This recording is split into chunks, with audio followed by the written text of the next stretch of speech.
Samurai Cop is a movie full of contradictions. It is the best at being the worst. It puts a lot of effort into not caring at all. None of the jokes are funny. Why did you come under? I'm an undercover cop. But everything else is. Here are 10 reasons why Samurai Cop is the best, worst movie ever made. Number 10, Joe, the main star of the movie and the Samurai Cop himself. What makes him a samurai? They call him Samurai. He speaks fluent Japanese. Sounds like a samurai to me. Oh, you want proof? What does katana mean? It means Japanese sword. Boom! The first thing you notice about him is his sweet, sweet hair. It doesn't look ridiculous or stick out at all, which is why he's such an effective undercover cop. While he may look like the biggest douche in the world, just check out his inspirational speech that would make a bald eagle stand up and salute. Now I'm telling these son of a bitches that we respect the Japanese of this country. And yeah, this is the land of opportunity. Not for death merchants who distribute drugs to our children through schools and on the streets. Now I'm telling these motherfuckers that if they continue killing our children to make their precious millions that they deposit in their secret Swiss bank accounts, I'll have their stinking bodies in garbage bags and ship them back to Japan for fertilizer. Got it? He also has the sickest comebacks. You have nothing on me. Oh, I got a lot of shit on you. He doesn't, though. He's also a master swordsman, which comes up way more often in policing than I ever thought. Leave him alone. Uncuff him. I'm in. Uncuff him. Holy sh! He wasn't even near the guy. That doesn't seem like it should even be possible. Damn. But he's the samurai. It means Japanese sword. He is, however, a terrible cop and doesn't seem to really understand what they do. Freeze.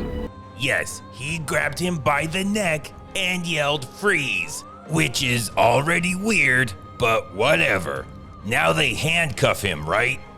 No, they just beat his ass and leave him there. And here, he's trying to take cover behind these little pipes. And finally, the crime boss shoots his partner and is fighting his girlfriend. What does he do? He just stands there. He makes up for it though in the final fight after they both somehow drop their swords on accident at the exact same time. He does this sick samurai punch where the guy's head snaps back before he even hits him. Bravo, Joe. Bravo. Number 9, Frank. Joe's partner, Frank, is one cool dude. His main contribution is giving awesome reaction faces to all the stupid shit that happens in the movie. He's also terrible at being a cop though. There are multiple times when Joe is fighting bad guys and he just disappears until the fight is over. Here, he's handcuffing one of the gang members and is putting the guy's hand right where his gun is. He really should have seen that coming. Ah, but that magnificent hair saves the day again. Then, in this scene, the guy on the roof just shoots in the completely wrong direction, and Frank doesn't even hear it. He also shares a really awkward moment with this henchman. I can relieve you of this gift. This black gift. Number 8, the car chase scene. The car chase scene is the most ridiculous scene in movie history. Somehow, Joe knows there's cocaine in the van they're following. Just try to remember that. They start the chase by just pulling in front of the van and pointing a gun at the driver. They don't say anything, and the van has no reason to believe that they're the police. Since they believe they're under attack, a guy opens the back door of the van and begins shooting at them, but isn't able to hit the vehicle with any of his shots. Joe and Frank then apparently have some sort of system worked out where Frank only pulls the trigger when Joe tells him to. Shoot! Shoot him! This guy is hit You got him! and then slowly falls out of the van. Hold on. They have plenty of time to stop, and you even hear them braking. Watch it! But they still go right over him. Then, even though they're being shot at and just killed a guy, it's too soon to call for backup. Hey, let's call for backup. We'll call him when we need him. This next guy can't even hit the vehicle either. They go back to Joe, telling Frank when to shoot. Shoot him! Shoot him! Shoot him! You got it. Yeah, I got the best. And I gotta say, it seems to be working for him. This guy then gets shot and then clearly leaps out of the vehicle. Frank then shoots the driver in the neck. The van runs into a mound of dirt and then explodes. Burning! Something! Man, he's burning! Hey, we gotta... Good job, guys. Calls for a celebration. Good job? What part of this is a good job? You got it. I'll see you back at your place. How are they even talking to her? They don't have radios.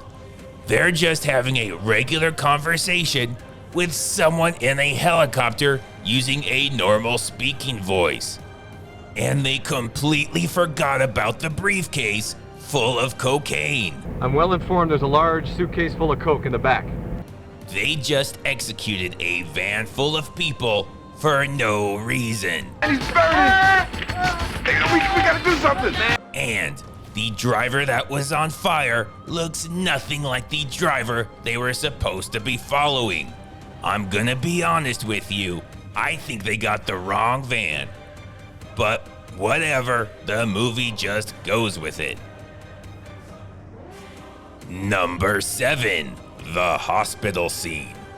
While the car chase was ridiculous, the hospital scene is just bizarre.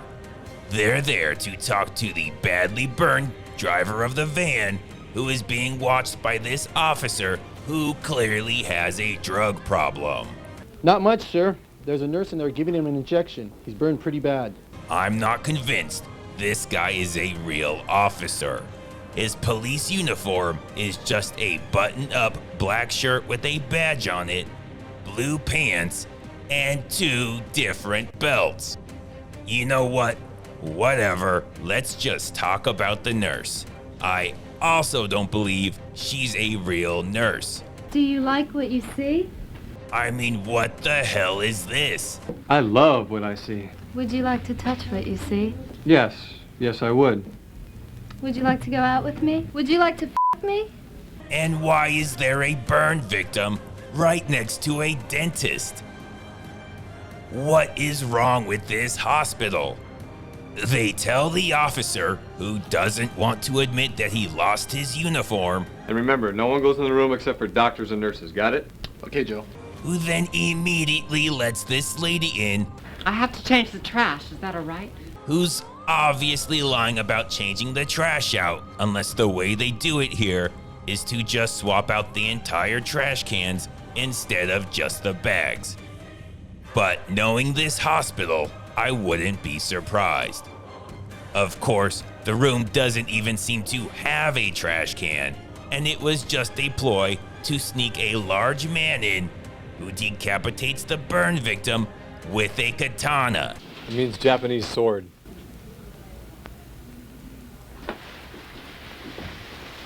Oh man, they are gonna be so pissed at you. Oh my God.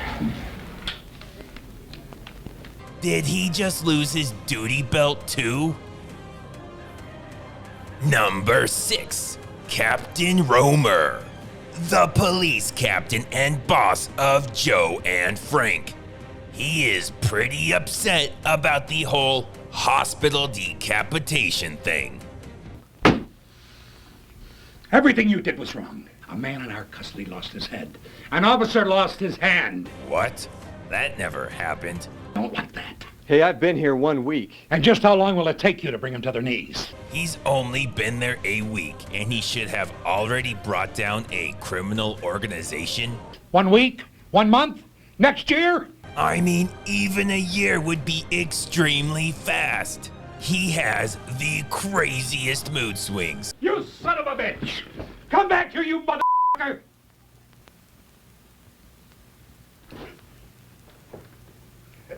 But he sure knows his stuff. Captain, what do you want me to do about the case? What case? The Los Feliz case. You're the officer in charge of the case. Go do it! Yes, his advice is go do it. Thanks, Captain. Check out how he deals with the crime boss's attorney. You and your client. And you get your ass out of my office, or you'll have to go to surgery to get my foot out of it. I got more important things than a shyster like you. Get out of here. You motherfucker, I'll see you in hell. Leave me alone. Get a job. He has a job. He's an attorney, remember? By the end of the movie, he has completely lost his mind. Find that motherfucking Japanese gangster. Kill him, and I want you to kill every one of his men. I want you to turn his house into a bloodbath. Don't leave anybody alive. Yeah.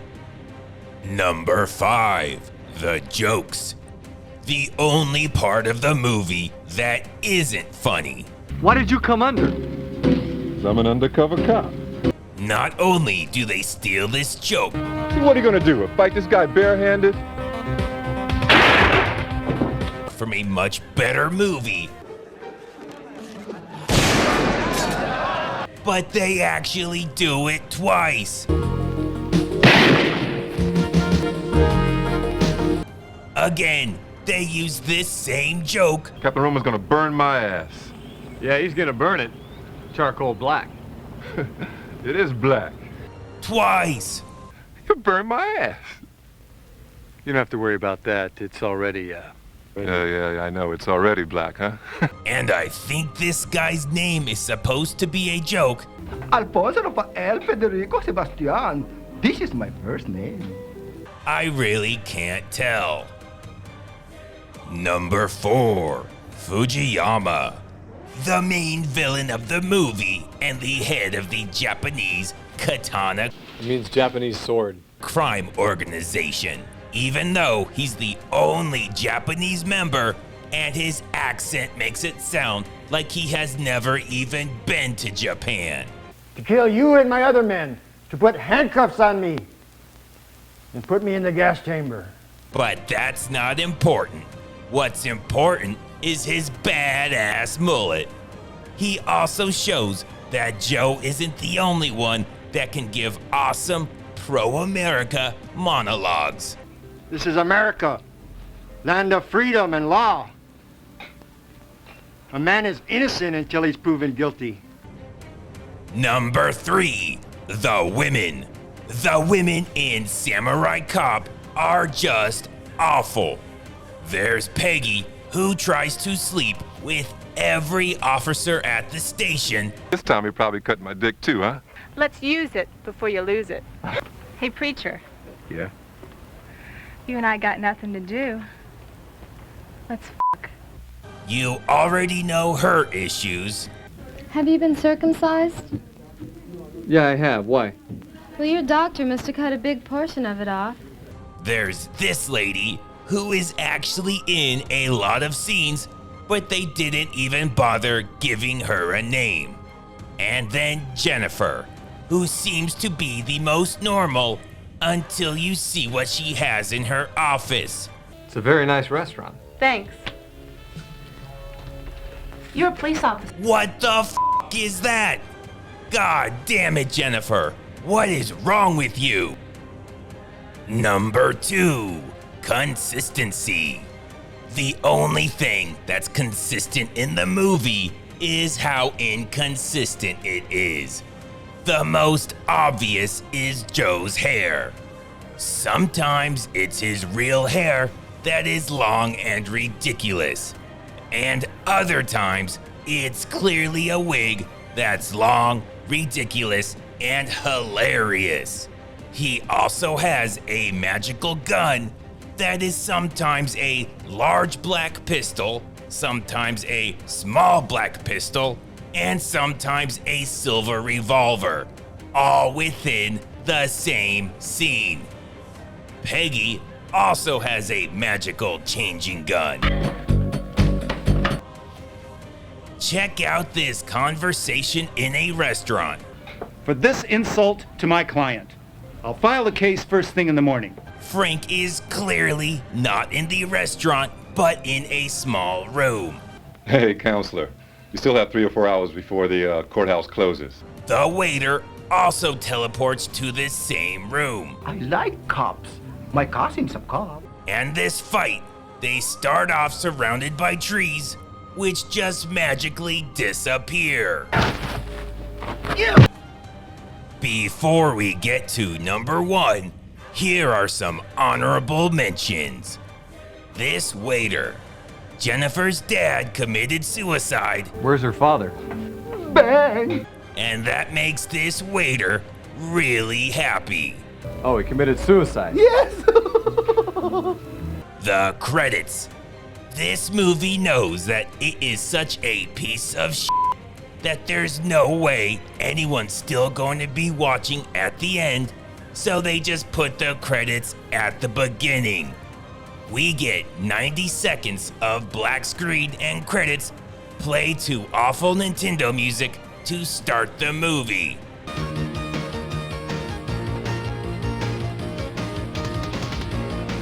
And finally, these guys, doing their best to win Oscars for their dramatic death scenes.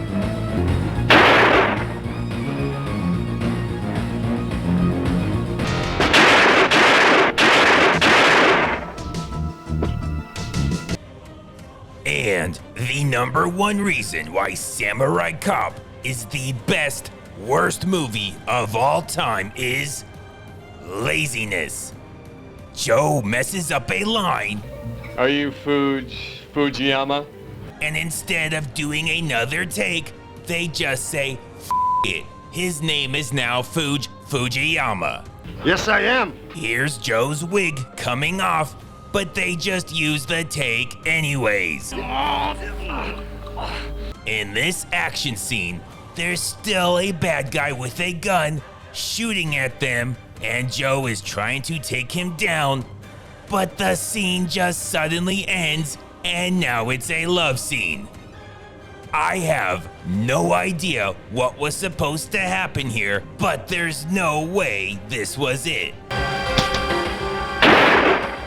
Finally, there are multiple times where people are talking, but they completely forgot to dub in lines.